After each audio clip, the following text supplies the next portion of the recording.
শুভগাছা গ্রামে বসবাস করত এক কাঠুরে আর তার বউ। আমার গল্পটা যদি ভালো লেগে থাকে তাহলে এখনই চ্যানেলটি সাবস্ক্রাইব করে দিন। তাহলে চলুন শুরু করা কি যাক। গো, তুমি আবার ফিরে আসলা কেন?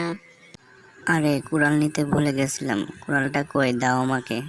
এত বেলা হয়ে গেছে, এখন তুমি কুড়ালের কথা বলছো?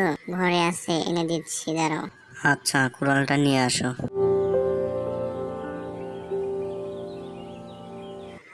এই নাও তোমার কুঠার। দুপুরে বাড়ি চলে আসবে কিন্তু, নইলে আমার চিন্তা হবে। বেশ, তাই হবে। এবার আমি আসি।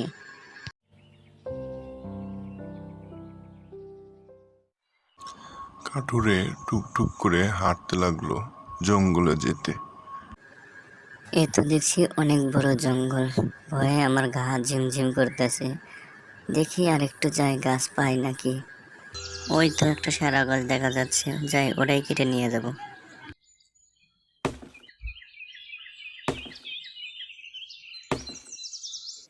ওখানে কে গাছ কাটতেছে? যাই তো দেখি।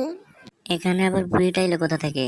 কি হলো, কথা বলছো না যে? কে তুমি? আমি এক কাঠুরে বুড়িমা। কিন্তু এই ভয়ানক জঙ্গলে আপনি এখানে কি করছেন বুড়িমা? আমার বাড়ি এই জঙ্গলের ভেতরেই। ও আচ্ছা, তে এখানে কি করছেন ভরা জঙ্গলে?